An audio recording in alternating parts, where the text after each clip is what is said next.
I'm Ryan Jacobson, General Manager of Marvel Strike Force, and with me today is... Hi, I'm Rich Waters. I'm a Game Director for Marvel Strike Force. You want to quickly start talking about ages and what we're thinking about there? I know we sort of set the goals, right, which is creating short-term, long-term chases for our players, making it so that players got great rewards from a lot of the core modes that they necessarily haven't been getting for some time, and then creating a seasonal shop, right? And the seasonal shops that we're thinking about are our chapter kind of stores, adding great variety in ways that we've never done before, and giving the players more agency and choice, but also giving them things that I think they really, really want. And I know we learned a lot from some of the little shops that we've done, but ages is one of the things I'm really excited for this year. And you want to talk a little bit about kind of what you might be excited for with ages? Yeah, sure. Yeah. I mean, the next age coming up is Age of Annihilus, and it's a really big narrative beat for us. I haven't felt like we've had as much of a strong story presence in the game as I would like to have, and as I'm sure players would like to have since the Age of Apocalypse. And so this has given us a chance to really structure everything around the game events, around the content that we're serving up, around the way that we're really giving the game out to players in something that is narrative driven.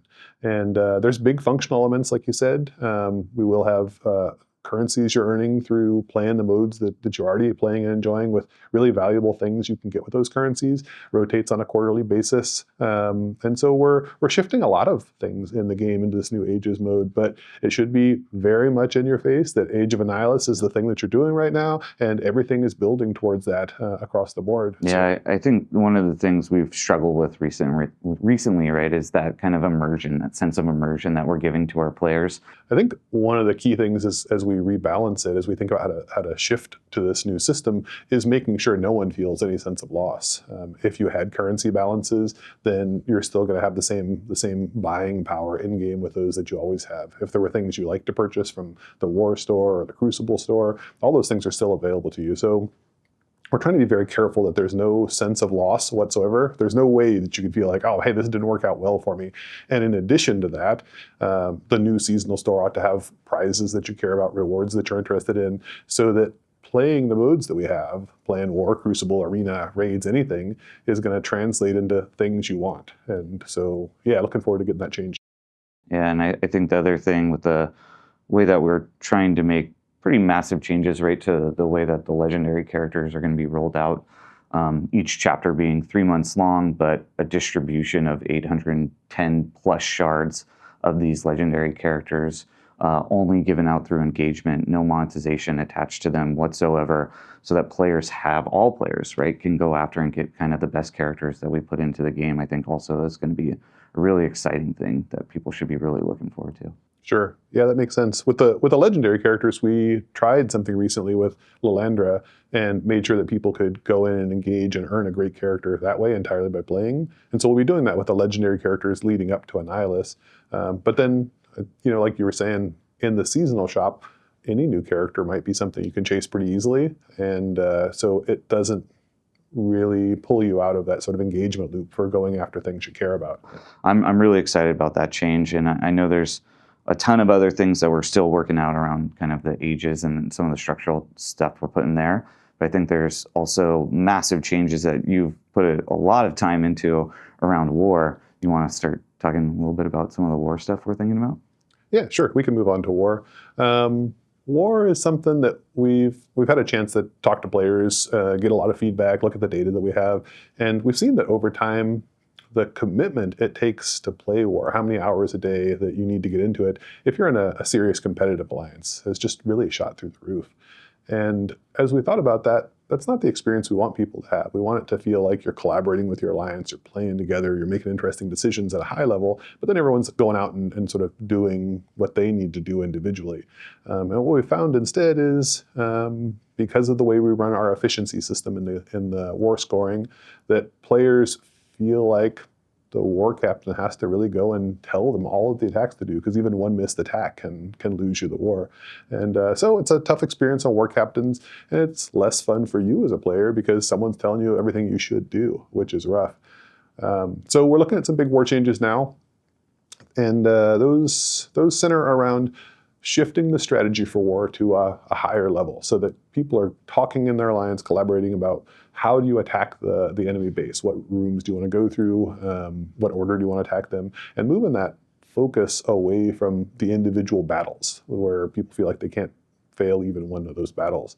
So some of the things we're doing there are going to be adding more interest in room rules, so it matters which rooms you pick in which order to attack, making more impactful choices in the decisions around what rooms do you want to score in, what rooms do you want to place your boosts in, just making sure all of the decisions above the individual battles really matter to players to make that a mode that feels replayable and not like the same war every week. Yeah, I think the kind of collaboration part that you touched on is the big thing for me in terms of allowing alliances to try and figure out what do they want to do together rather than being micromanaged on the attacks per attack. Sure. That doesn't sound very fun. And yeah, I think some of the things that you've outlined as the goals for the changes, I think are going to be really positive. And I know we're also looking at Battleworld. And there was a lot of critical feedback. There was some positive feedback when we released that mode. And I know we learned a lot, kind of what you were saying, right? Talking to our players and looking at the data. I know that's another one that we want to try and find some time development resources against before the next one comes out in September. How are we thinking about trying to update that mode? So our next Battleworld's coming out in September. New boss, new mechanics. We'll be updating a lot of things that were pain points the first time around. If you're in a less engaged alliance, or maybe not a full alliance, you'll still be able to make progress day to day. You won't feel like you're stuck in zone 1, for instance. We'll be looking at special operations, making sure that those are a little more of an interesting puzzle that you want to go through each day and figure out, hey, how do I best collaborate with people on this one? And like I said, that new boss. I don't know if there's any. Yeah, I mean, I always spoil everything, right? So yeah. I always tease or give out the info. If you want to give out the info, give it out. Tell them. Well, and this next boss will be Sentry in Battleworld, and Sentry's a big deal, a very interesting character, and we're starting to work on it already. Yeah, Sentry is one of my favorite Marvel characters. I mean, he's coming into the Thunderbolts, so he'll be in the MCU, and I think with our team and what we can do on the animation side and the VFX side, and having the Sentry and the Void, and hopefully we can create some really cool dynamics there. I'm really pumped up and excited to see him come into the game. Yeah, I think for us, right, you and I have talked a lot about it, which is as the game matures, we've kind of painted ourselves into corners at times, right, where we put out a solution that we think helps all player types. And a lot of the times it doesn't, right? It doesn't work that way. And I think Battleworld is that perfect example of us learning a lot from what we could do, what we wanted the mode to do, what we thought it was going to do. And then it did a lot of the complete opposite things that we actually thought it was going to do. And so, yeah, I know we're trying to look at how do we get away from that one size fits all. And then I think you also touched a little bit on kind of Spec Ops, which was one of those things that we didn't necessarily think was going to kind of hit us the way that it did. We always just figured people would just kind of randomly throw some characters in there, but then it became another chore kind of for alliance management to kind of figure out who's putting which characters into which slots. So how are you thinking of kind of Spec Ops in terms of removing these layers of just kind of an overhead that we are putting on the players? Yeah, it's a good question. I think all of the features we're looking at right now, when we're figuring out what kind of gameplay we put in them, we really are thinking about how are you playing it. Is it something that you're just trying to do quickly each day? Like raids are a check-in. Raids aren't supposed to be deeply thoughtful experience. But if it's something new, something like a Battleworld, wants to be interesting puzzle, an interesting thing that you'll do day over day and think, oh, I'm glad I'm going to try something new this time. In a lot of cases, that's something different people might think a different strategy is good. It's not like there's an obvious one way to win this. And so we need to get that kind of gameplay and replay in there. And replay is a big factor in what we're trying to do going forward. And so I don't have an exact answer for what Spec Ops is going to be, but I know that for it to be good and something we want to ship, it needs to be engaging and something you look forward to doing. Maybe something you'd do if there wasn't a reward attached to it. Not forever, because I know rewards are a big deal, but you might go, hey, this is actually fun. I wouldn't mind doing this again tomorrow. Agreed. Probably worth talking about roguelike a little bit as far as something that's sort of customizable. One thing, just tying it back to the not one size fits all. Going into that, there's a difficulty setting, so you can tune it up, tune it down, so you can get something much like Scourges that suit your ability. But it should be an exciting mode, and again, very replayable. I'm personally super excited about roguelike. I don't want to speak on your behalf, but I would say it's probably the thing you're most excited about that we're getting out this year, right? Yeah, definitely. Yeah, I think it represents a real difference in how we develop. Battleworld was something we worked on for 2 years, and we put it out there and said, "Hey, I hope this works." And it had its pros and cons, but it didn't really work as well as a development method as we'd like. So with roguelike mode, we're doing a rapid prototype in-house. We're getting lots of player feedback along the way. We're expecting to put that out in the world for people to play with in a way that we can easily expand, tune, tweak going forward. And that's more of the mode we want to be in. That's the excitement of a live game, right? You can connect with the community. You can put something out in front of them. You can hear what they think and make it better. Yeah. I mean, there's probably a lot of players out there still that I don't know if they necessarily know what roguelike or roguelite modes are. Do you want to kind of just quickly touch on what these game modes are? Yeah. In Marvel Strike Force, it'll let you use the squads and characters you already love in a core combat experience, but working your way through a map, like a raid map, like a tower map would be, you're working your way from node to node, and you're getting some different choices along the way. Each time you go through that map, it'll be a little bit different. The enemies you're going to fight are going to be different with each battle. We're using procedural enemy generation for the first time. So you're not seeing the same waves over and over again. But along the way, there's also combat mods and other things that you'll get. And so each run, you have a little bit different character roster to play with. You have a little bit different enemy challenges to play with. You have a different set of maps and things to do along the way. We're trying to get that to be quick battles, one wave of enemies each. You should be able to do a whole playthrough of this run in 30 minutes, and it's built to be replayable and fun again.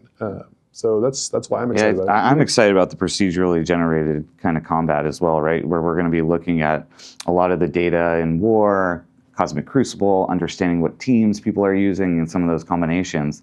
And then we're going to start to throw those out there into roguelike. And so it's going to give you, to your point, right, some really choices that you're going to have to make around kind of, do I want to level up my characters and the teams that I'm coming in with, or which buffs do I get? What there's just a lot of randomness, I guess, right? Which we don't have in the game today because everything's pretty static at this point. And this, I think, is going to be so refreshing to players, like, as you kind of touched on, right?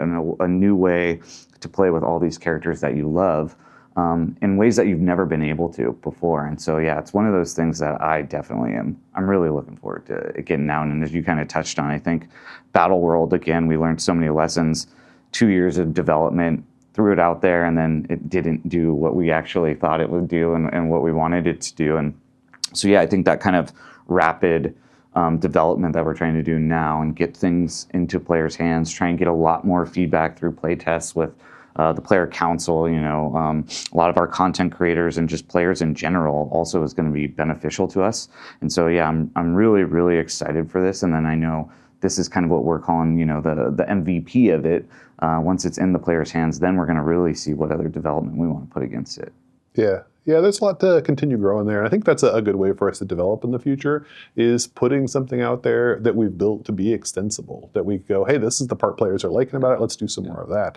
Touching again on the procedural combats, that ought to be something we can really roll out into other modes of the game also, because right now we've got a really capable creative team of missions designers, but it takes a while to make content. And most days we talk about, we could use 5 times as much content if we could get it. So we're using PvP defense teams as the basis for the roguelike, but we also expect we can expand this into just all sorts of interesting team combinations. We've got the missions designers making interesting pairings. These characters go well together. These characters make an interesting puzzle for play. And then how do we use procedure to make those into just more content for people to play? So this won't replace the high-end content, the very puzzly content, things like Dark Dimensions or Scourges, but for a lot of things like showcases, we can just put out great content more quickly for people. And I think that'll help us in a lot of ways. I agree. I mean, I think you touched a little bit on it, is what we learned from the Age of Apocalypse. There were so many positive things and kind of the way that we had set up that arc, but then there was also some things that we learned that probably weren't great on the player side, right? In terms of, I must build this team to unlock this legendary that maybe I didn't necessarily want to build up. And I think those are some of the positive things that this one is actually trying to avoid it very intentionally. Yeah. Yeah, moving into Age of Annihilus, you mentioned earlier that there will be a number of legendaries that lead up to Annihilus himself, and that you'll get those through engagement. So maybe a question that people might have is, what does that mean for Scourges? You used to get your legendary through Scourges. How do those fit in the picture? Yeah, so the way I think I'm thinking about it right now is that Scourges, we love Scourges, right? I think that's one of those modes where, depending on you and kind of the puzzle you want to put together and kind of the points that you're trying to go after, you can make that puzzle really hard and you can make it kind of easy, and depending on the difficulty selecting that you have there. And so we know we want to continue to leverage and lean on Scourges. So the way we're thinking about it is that the red stars will be acquired through a Scourge, and those red star Scourges would pop, say, once a month, right? So again, in this 3-month chapter, say month 1, we're going to pop a Scourge and maybe get 1 to 2 or 3 red stars of this legendary character because you're starting to power up that character. And then in month 2, maybe you're getting the 3 to 4 or 5 range, right? And then by month 3, you're actually can get the 7th red star. And I think that also will keep Scourges around, and then we can make sure that you're playing basically a Scourge, a newer Scourge, once a month. Right, and I think that's something that I know for me, I love Scourges. I would be super excited for. Yeah, I bet everyone will be excited because they'll get the great character by default from just playing the game, and then get a chance to power up through Scourges. So I think it's something I'm excited to see how that, again, players receive it. Yeah, same. This is the first live game I've worked on where there's never a shortage of ideas. Sometimes you're working on a game and it's like, oh, what should we do? We've got plenty of bandwidth. What should we do next month? But this one's always got 300 good ideas that you look at and go, oh, players would love this. This would be good for the game. And so we're just always kind of stuck by how much we can build at a time. And it's a good problem to have, but I wish we would build a little faster. I totally agree.